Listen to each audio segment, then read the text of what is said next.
So welcome to my latest episode of Grime Time, where I do dumb things in my garage so you don't have to.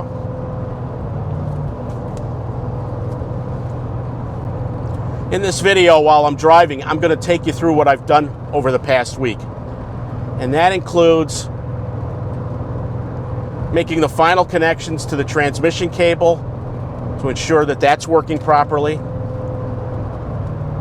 rough tuning the vacuum modulator on the transmission, and then doing a front wheel bearing rebuild as well as a front brake job. There are 3 mistakes I made on that I'll take you through. Stay tuned.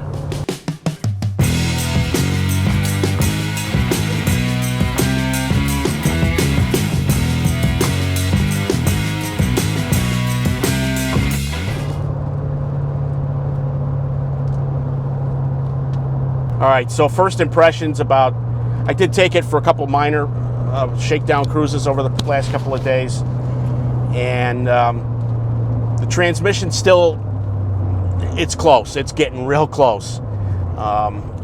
Still a little bit of fanning when it's cold. The really hard shifting's gone unless I'm under full throttle. It shifts to 4th gear. You heard it just kick down nicely. But she's sticking now, see? And I'm back to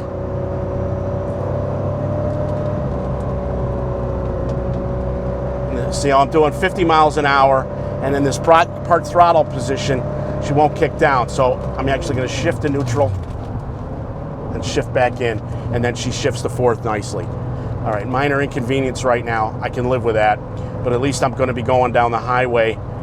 I'm doing about 60 right now. Probably shouldn't be saying that, but it's nice to see the tach under 3,000 RPM on this car.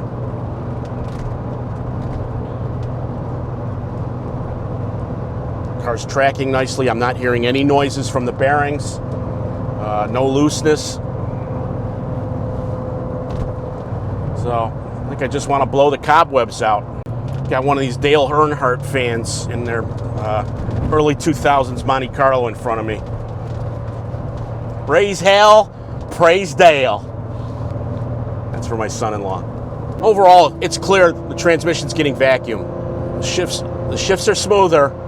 It's just that adjustment in the shift points under partial throttle. If you watched last week's video, I lost the clip that puts the transmission cable, it's the safety block, that went somewhere flying, and the bellows that covers the cable back there, not surprisingly, that was shot. So I said, okay, another Sunday order to 928s or us for what amounted to an $8 clip and a bellows. So I was waiting for those most of the week via Pony Express, ordered those on Sunday, didn't come till Thursday afternoon, even though it was priority mail. So while I was waiting for those parts, Thursday was the perfect day for me to tackle the wheel bearings, and that's what I did. All right, I'm on an on-ramp now.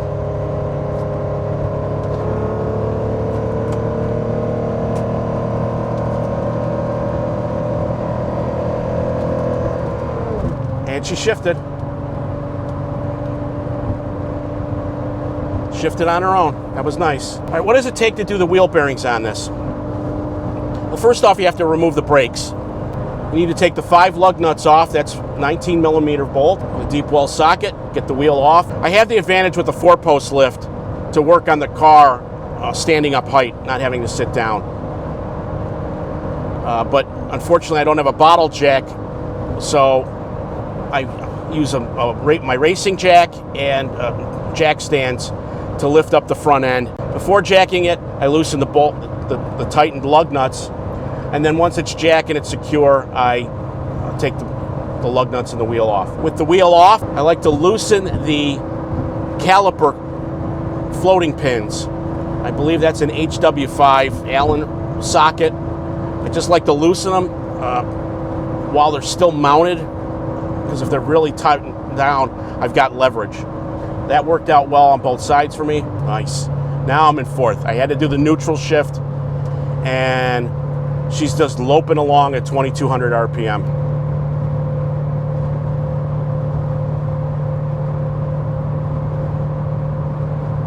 Nice highway cruiser. And she just shifted when I got on the little bit of a hill.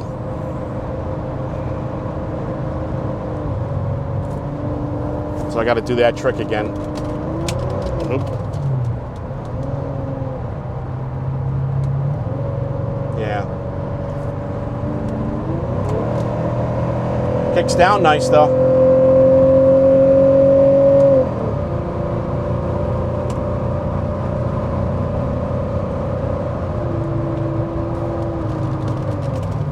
She senses the hill and she's gonna stay in third gear.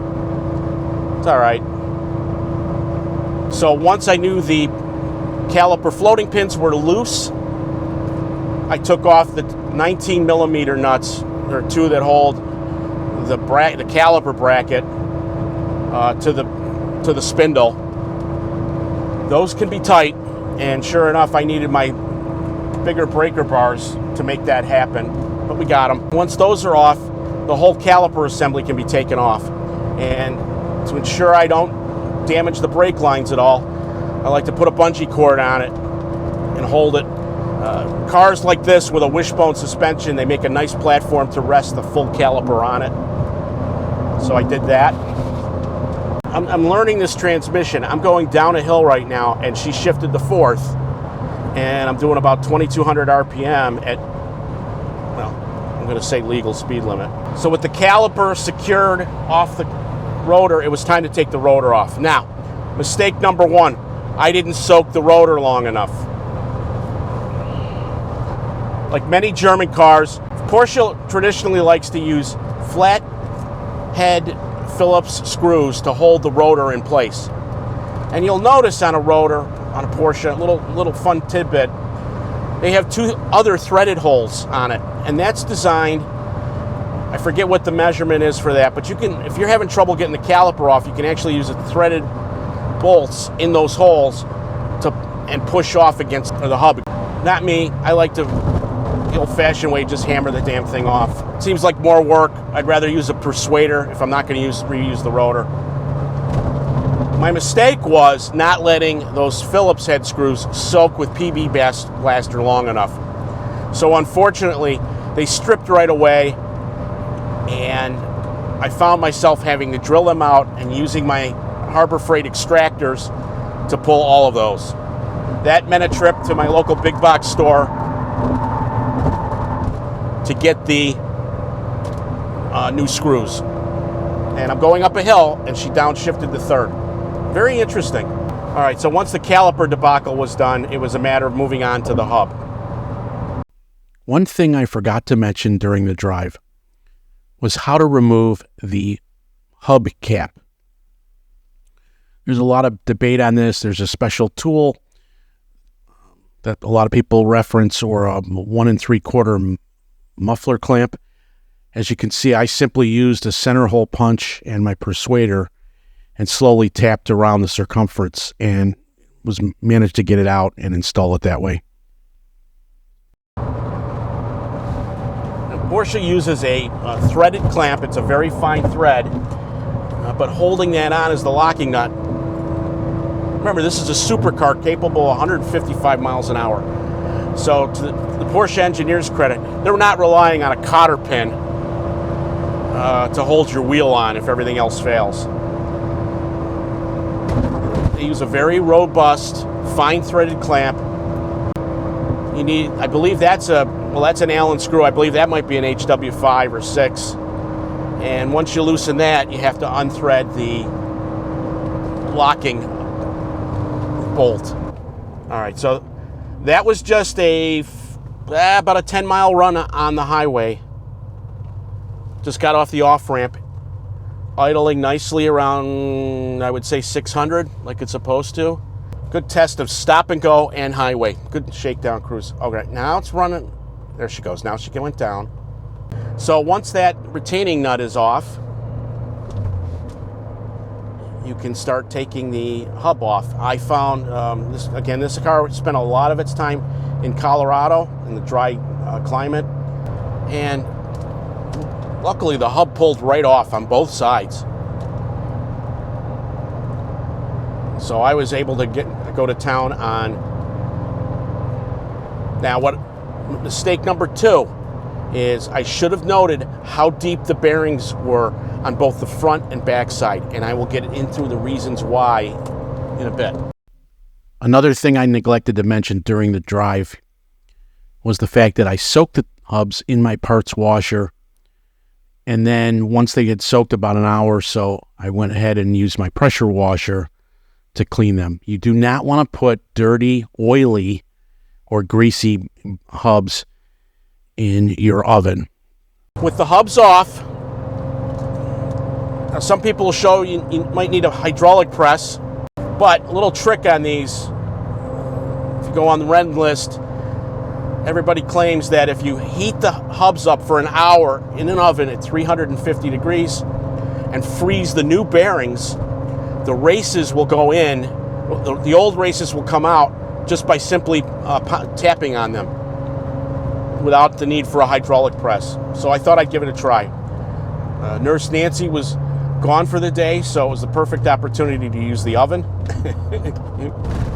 I kid, Chet. I got her permission first. Make sure you guys do that too. So I baked them at 350 degrees, and while those were in there, I threw the brand new bearings I bought at 928s or us. I dropped the new bearings, the new set, into our kitchen freezer. So once the hubs were heated up, I took them out to the garage and proceeded to knock the bearings out. And all right, some of the guys on Renlist, they need to tone down their descriptions a little bit. Guys were claiming, oh, they'll just drop right out or they'll drop right in. That's a little hyperbole. But suffice it to say, with that hub heated, the old races were relatively easy to tap out, as you can watch on the...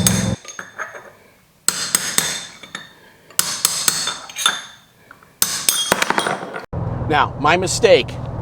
So I was really excited because I got the bearings out, the bearing races out without the need for a press.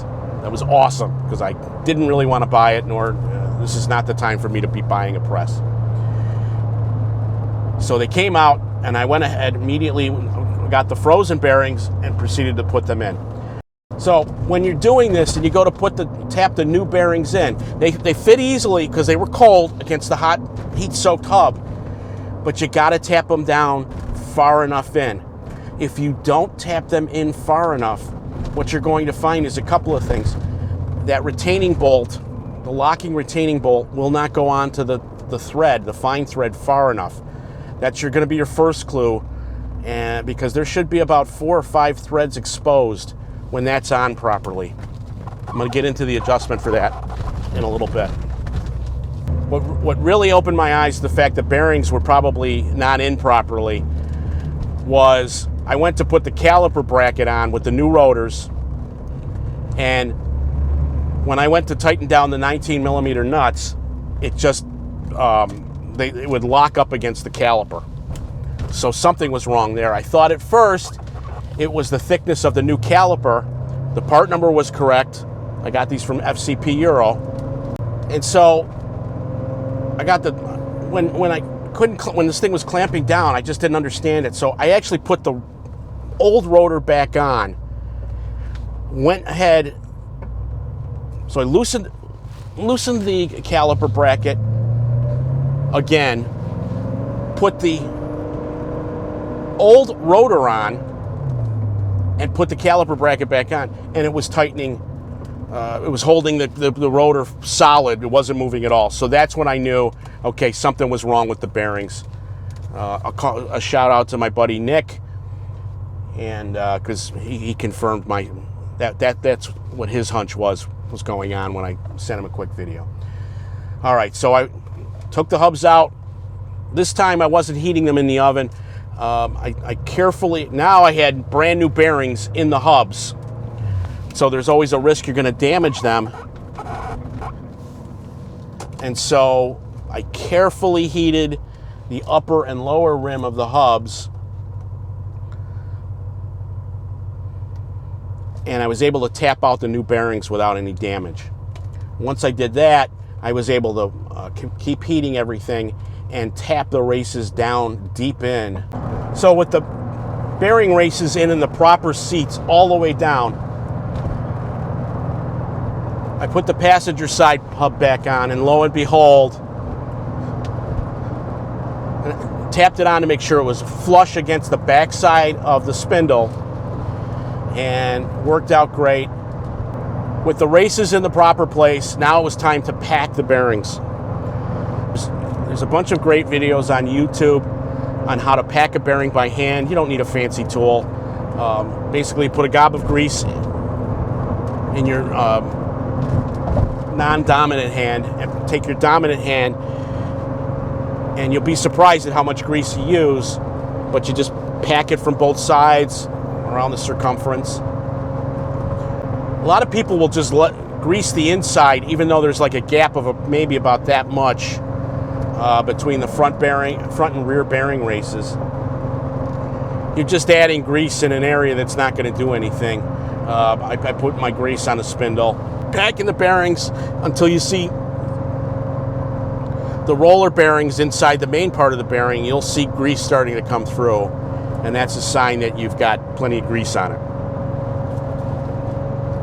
So once I had my set of bearings ready to go, the back bearing you need to tap in. You drop the bearing in, and the races should go in tapered side down, so that both bearings are tapered.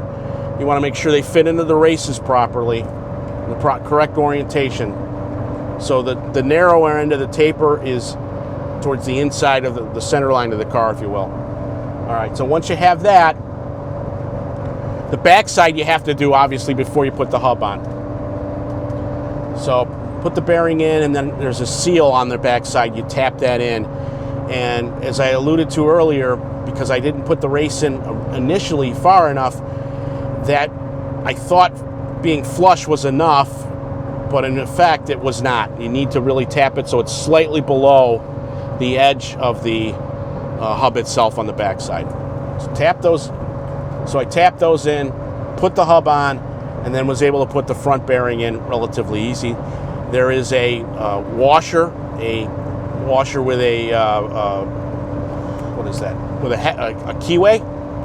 You put that washer on, and then you put the retaining bolt on. You know you're going to be in good shape when that retaining clamp is threaded on, and you've got probably 3 or 4 threads on the front of it. Now, before you tighten down, you put it till it's hand tight, and then this is in the service manual, using a flat-bladed screwdriver with just your finger, not leverage against the hub itself, but you tighten that clamp down until just enough that you can still move it with the screwdriver. And the idea behind that is you don't want to reef that thing all the way down, because the reel won't move. It will act as a clamp. And then once you're happy with that, you tighten down the hex nut. You have to orient the hub properly so that your hex head will go in, and then you can reef that down. So far, so good. I don't feel any looseness. I don't hear any noises, so I think we're going to be okay.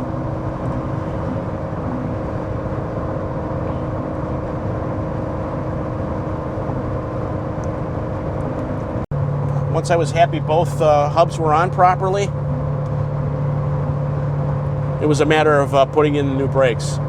The old pads really had a lot of life left in them, but the rotors had a huge edge on them, and they were noisy.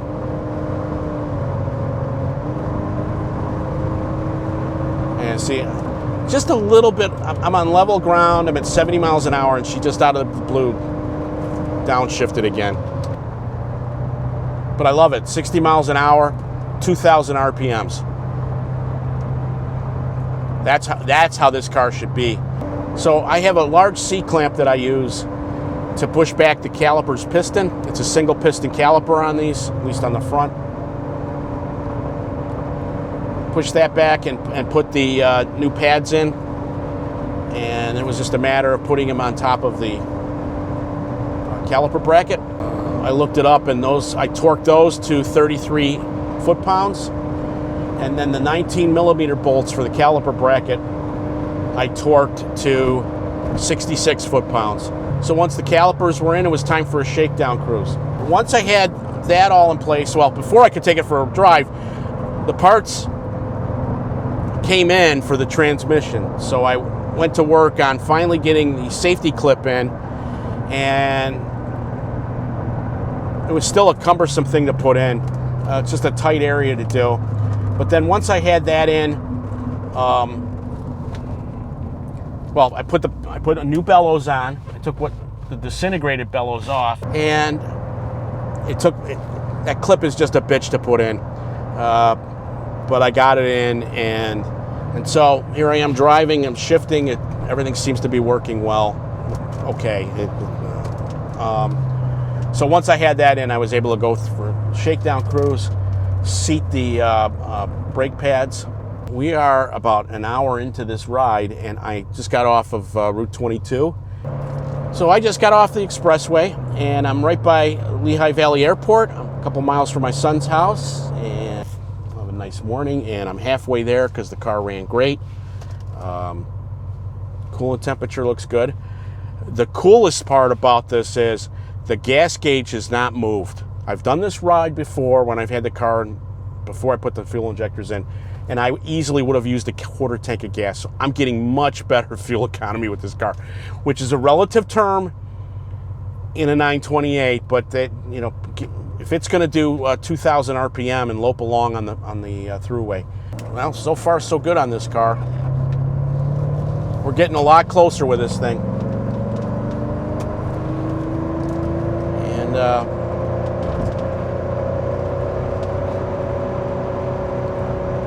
I think this coming week, I won't have much time, but I may try to fine-tune this.